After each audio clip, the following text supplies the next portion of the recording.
So hello everyone, आज हम explain करेंगे द लेजेंड ऑफ ज़ेन का एपिसोड 7। इसके पहले वीडियो का लिंक आपको डिस्क्रिप्शन में मिल जाएगा, तो आप वहां से चेकआउट कर सकते हैं। तो जैसा कि पिछले एपिसोड में हमने देखा था, यूशिन ने पपेट खरीद ली थी ताकि मुश्किल वक्त में वो उसके लिए फाइट करे, और थोड़ी देर बाद उस पर की फैमिली के मास्टर की यांग ने हमला कर दिया था। की यांग 8वीं रैंक का ट्रू डिसाइपल था, मगर यूशिन के दोस्त जियांग और जायू ने वहाँ आकर उसे बचा लिया। जिसके बाद यूशिन ने उस पपेट में मिस्टिक लेवल की पावर्स डालना शुरू कर दी ताकि वो पपेट की यांग का मुकाबला करेगी। अब आगे तो अब हम देखते कि यूशिन उसकी पपेट यांशी को लेकर कियांग और उसके साथियों का मुकाबला करने आ जाता है। कियांग कहता है कि ये तो मिस्टिक लेवल की पपेट है, जिस पर यूशिन कहता है सही पहचाना, क्यों तुम्हें अब इससे डर लग रहा है क्या? जिसके बाद वो पपेट से कहता है कि मेरी जान, आज से तुम्हारा नाम यांशी है और अब जाओ और इन कमीनों को दिखा दो कि तुम क्या कर सकती हो। तो यांशी तुरंत ही कियांग के सामने जाकर खड़ी हो जाती है। इधर यूशिन अपने दोस्तों से कहता है कि यांशी इन सबसे फाइट करेंगी और तब तक हम यहाँ से भाग जाएंगे। अब कियांग अपनी सोड को निकालते हुए कहता है कि यूशिन, ये मामूली पपेट बस मिस्टिक लेवल पर है, तुम्हें क्या लगता है कि ये मुझे रोक पाएगी? बेवकूफ हो तुम, मैं इससे कई गुना ज्यादा पावरफुल हूँ। जिसके बाद वो तुरंत ही फ्लाइंग सोड टेक्निक को एक्टिवेट करते हुए यांशी पर हमला कर देता है, मगर यांशी अपनी 2 उंगलियों में ही उसकी सोड को पकड़ लेती है, जिससे वहाँ पर पावरफुल एनर्जी वेव्स निकलने लगती है।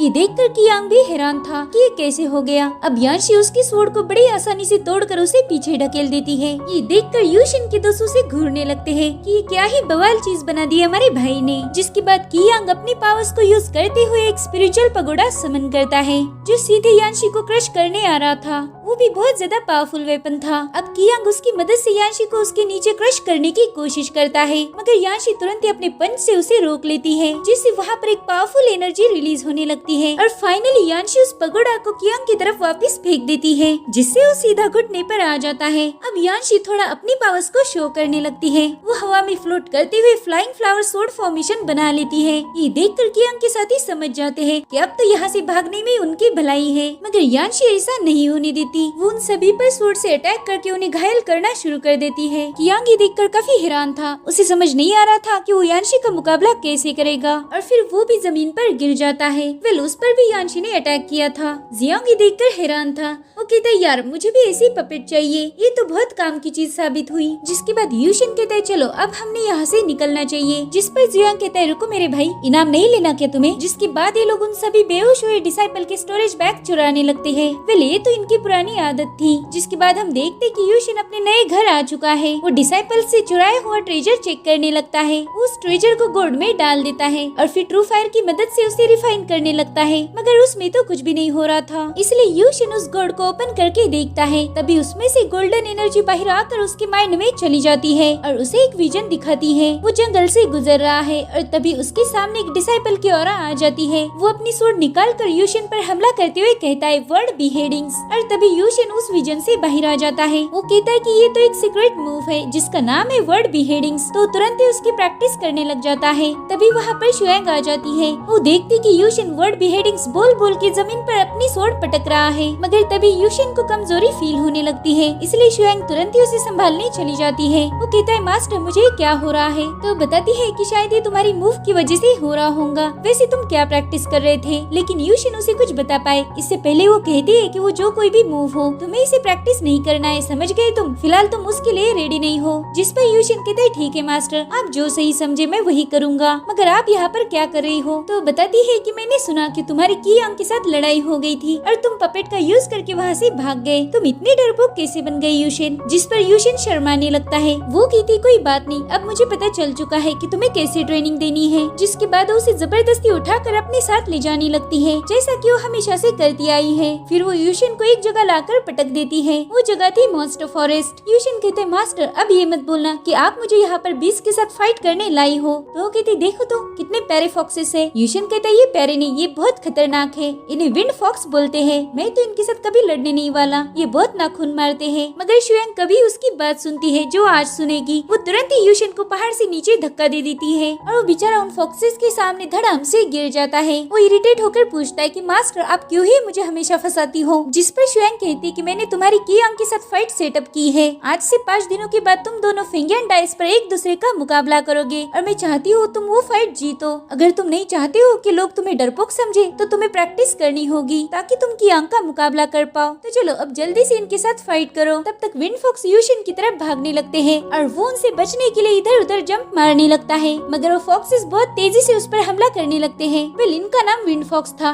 तो काम भी वैसा ही कर रहे थे। इधर शुएंग अपने लिए एक चेयर और चाय का कप लेकर यूशिन के मजे देखने लगती है। वो बस इधर उधर भाग रहा था। फाइनली वो अपनी स्वॉर्ड निकाल लेता है, मगर वो उन पर अटैक भी नहीं कर पा रहा था। उसके सारे अटैक्स खाली जा रहे थे, इसीलिए वो बहुत परेशान हो जाता है। अब वो फॉक्सेस उस पर अटैक करना शुरू कर देते हैं। वो अपनी तेज नाखून और दांतों से यूशिन की स्किन पर कट मार रहे थे। ये देखकर शुएंग भी थोड़ी घबरा जाती है। तभी एक फॉक्स यूशिन पर अटैक करते हुए उसे उठाकर बहुत दूर फेंक देता है। यूशिन में अब बिल्कुल एनर्जी नहीं बची थी और अब बहुत सारे फॉक्सेस एक साथ उस पर हमला करने आ जाते हैं, मगर तभी शुएंग उन्हें रोकते हुए नीचे आ जाती है। और अब हम देखते कि यूशिन तो बुरी तरह से घायल हो चुका है। उसकी घाव की वजह से बेहोश होकर नीचे गिर जाता है। अगले सीन में जब यूशिन की आँख खुलती है तो वो देखता है कि वो एक पहाड़ पर है जहाँ पर आग जल रही है और शुएंग दूर खड़ी हुई थी। वो कहती कि वो अच्छा हुआ तुम्हें होश आ गया। यूशिन उस जगह को देखने लगता है। ये वही जगह थी जहाँ पर लिन के साथ उसकी पहली मुलाकात हुई थी। उसने लिन को ट्रीट किया था, मगर वो होश में नहीं थी, इसलिए उसे लगा था कि यूशिन उस पर जबरदस्ती कर रहा है। दरअसल लिन की वजह से यूशिन और शुएंग की मुलाकात हुई थी और वो भी इसी जगह पर। यूशिन सोचता है कि शायद मास्टर मुझे बहुत पसंद करती है,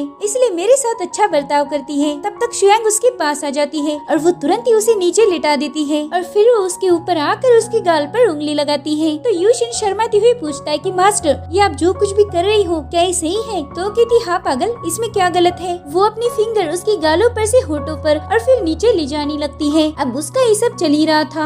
वो अपना हाथ यूशिन के पेट तक ले जाती है, तभी उसे पकड़कर नीचे कर देता है और अब वो उसके ऊपर था। वो कहता है मास्टर ये प्लीज मुझे करने दीजिए और फिर वो अपना हाथ उसके चेहरे के पास ले जाता है। तो शुएंग तुरंत ही उसे दूर कर देती है और उठ जाती है। फिर वो कहती है कि तुम्हारी बॉडी तो बहुत जल्दी रिकवर हो गई। मुझे नहीं लगा था कि इतनी चोटें लगने के बावजूद भी तुम जल्दी से रिकवर हो पाओगे। दरअसल वो तो बस यूशिन को चेक कर रही थी और यूशिन को लग रहा था कि वो उसे सीड्यूस कर रही है। तो यूशिन कहते हैं मास्टर मुझे लग रहा था कि आप मेरे साथ वो सब करना चाहती हो। जिस पर शुएंग कहती है कि तुम्हारा दिमाग तो सही है ना, मैं बस तुम्हें चेक कर रही थी। चलो ये अच्छा हुआ कि तुम्हारी रिकवरी पावर बहुत स्ट्रॉन्ग है। अब तुम मुझे बताओ कि फॉक्स के साथ फाइट करते वक्त तुमने क्या ऑब्जर्व किया? जिस पर यूशिन बताता है कि विंड फॉक्स उनकी स्पीड के लिए जाने जाते हैं और वो इतने छोटे होकर भी ज़ेंगियांग स्टेज के कल्टीवेटर जितने पावरफुल है। इनफैक्ट वो तो कल्टीवेटर से भी ज्यादा स्ट्रॉन्ग है। अगर मैं उनसे ऐसे ही लड़ता गया तो मैं जिंदा नहीं बचूंगा, वो मुझे अपने नाखूनों से ही मार देंगे। जिस पर शुएंग कहती कि वो तुमसे थोड़े ज्यादा तेज है। यूशिन कहते थोड़े नहीं, वो बहुत ज्यादा तेज है। वो लोग हवा से बातें करते हैं। जिस पर शुएंग कहती यहाँ पर तुम गलत हो यूशिन। देखो स्पीड एक परछाई जैसा होता है, उसे तुम कम नहीं कर सकते हो, मगर तुम्हारे पास बेस्ट मार्शल आर्ट्स है जो उन फॉक्सेस के पास नहीं है। बस फर्क इतना है कि तुम्हारे पास स्किल होकर भी तुम उनका इस्तेमाल नहीं करना चाहते हो। जिस पर यूशिन कहता है मास्टर आपकी बातें मेरे सिर के ऊपर से जा रही है, थोड़ा आसानी से समझाओ। तो वो कहती है कि हर एक चीज का स्पीड होता है और हर एक स्पीड का एक ऑब्जेक्टिव लॉ होता है और यही स्पीड का रूल है। जिसके बाद यूशिन दोबारा से विंड फॉक्सेस से लड़ने के लिए पहुंच जाता है। वो मास्टर ने दिए लेसन्स को याद कर रहा था कि सबका एक स्पीड होता है और स्पीड का ऑब्जेक्टिव लॉ होता है। अब विंड फॉक्स उस पर हमला करने आने लगते हैं तो यूशिन उनकी स्पीड और मूवमेंट को समझते हुए उन्हें खत्म करना शुरू कर देता है। जिसके बाद वो उनकी स्पीड और उनकी डायरेक्शन को गौर से देखने लगता है ताकि वो उसका अंदाजा लगाकर उनसे पहले खुद ही फॉक्सेस पर अटैक कर दे। और होता भी वैसे ही है। वो तुरंत ही उनकी स्पीड और डायरेक्शन को गेस करते हुए उनकी पिटाई करना शुरू कर देता है। शुएंग ये देखकर हैरान थी। वो कहती ये कमीना तो बहुत जल्दी सीख गया, ये इतना स्मार्ट कैसे पता नहीं। इधर यूशिन अपनी स्वॉर्ड निकालकर फॉक्सेस पर हमला करने लगता है, मगर तभी शुएंग उसे उठाकर अपने साथ ले जाने लगती है। वो कह रही थी कि स्पीड की प्रैक्टिस बहुत हो गई, अब तुम्हें कहीं और जाना है। जिसके बाद उसे एक बर्फीले इलाके में छोड़ देती है जहाँ पर एक बहुत ही विशाल आइस लिजर्ड उसे मारने की कोशिश कर रहा था और बेचारा यूशिन उससे बचने में लगा हुआ था। वो आइस लिजर्ड उसे पकड़ने की पूरी कोशिश कर रहा था। तो यूशिन कहते रुक जाओ, अब मैं भी तुम्हें अपनी पावर दिखाता हूँ। जिसके बाद वो फ्लेम ड्रैगन पाम को एक्टिवेट करके आइस लिजर्ड पर हमला कर देता है और फ्लेम ड्रैगन जाकर उस आइस लिजर्ड को खत्म कर देता है। तब तक यूशिन उस बीच पर क्लाइंब करते हुए अपनी स्वॉर्ड समन कर लेता है और वहाँ मौजूद दूसरे बीस्ट पर वार करता है, जिससे वो बीस्ट खुद को डिफेंड करने लगता है। वो यूशिन को बहुत दूर ढकेल देता है। तो समझ गया था कि इस लिजर्ड की डिफेंस पावर बहुत स्ट्रांग है, इसलिए वो अपनी जान बचाकर भागने लगता है। वो शुयांग से कह रहा था कि मास्टर अब जल्दी से बताओ कि मैं इसे कैसे खत्म करूंगा। तो शुयांग कहती कि अपनी स्पीड और ताकत को एक करो, जिस पर यूशिन कहते मुझे कुछ भी समझ नहीं आ रहा, जरा खुल के बताइए। तो कहती कि इससे ज्यादा मैं तुम्हें कुछ नहीं बताऊंगी, तुम खुद ही पता कर लो। वो कहती देखो स्पीड पावर के बिना अधूरी है और पावर्स भी उसके बिना अधूरे हैं, तो तुम्हें इन दोनों को कंबाइन करना होगा और तभी तुम्हें ऐसी पावर्स मिलेगी जो किसी के पास नहीं होगी। तो यूशिन उस बीच से बचते हुए सोच रहा था कि मैं इन दोनों को कैसे कंबाइन करूंगा, मगर हमें पता है यूशिन बहुत स्मार्ट है। वो तुरंत ही अपनी स्वॉर्ड को बाहर निकाल लेता है। स्वॉर्ड उसकी पावर थी और फिर वो फायर विंग्स को खुद पर अटैच कर देता है, जिससे उसे स्पीड मिलती है। जिसके बाद वो बहुत तेजी से उस लिजर्ड के सिर पर वार करता है और यहाँ पर यूशिन वर्ड बिहेडिंग टेक्निक का यूज करता है, जिसके एक ही स्लैश में वो आइस लिजर्ड को फिनिश कर देता है। अब शुयांग उसे कहती है कि तुम्हें इसकी एनर्जी को रिफाइन करना होगा। जिसके बाद यूशिन उस बीस की पिल निकाल लेता है। शुयांग बताती है कि इस पिल को रिफाइन करके तुम रेनियन स्टेज पर पहुंच जाओगे। तो यूशिन जल्दी से उसे कंज्यूम कर लेता है और एक पहाड़ पर बैठकर उस पिल को रिफाइन करने लगता है। वो देखता है कि उसकी लेवल तुरंत ही एडवांस हो चुकी है, जिस वजह से उसकी पावर्स भी बहुत ज्यादा बढ़ चुकी थी। वो कहता है मास्टर क्या आपने इसे देखा, मेरी पावर्स बढ़ चुकी है। जिस पर वो कहती हाँ यूशिन मुझे पता था, इस बीस पिल से तुम्हारी पावर्स बहुत बढ़ेगी। और तभी वहाँ पर क्लाउड्स का एक बवंडर बन जाता है। यूशिन पूछता है कि मास्टर ये क्या है। वो कहती है हेवन टेस्ट है। ये सुनकर यूशिन हैरान था। वो कहता है क्या वाकई मेरी हेवन टेस्ट होगी, लेकिन मैं तो इसके लिए तैयार ही नहीं हूँ। मगर एज यूजुअल शुयांग कहाँ ही उसकी बात मानने वाली थी। और तभी आसमान में गोल्डन लाइट चमकने लगती है और इसी के साथ ये एपिसोड यहीं पर खत्म हो जाता है। Thank you for watching, bye bye, take care.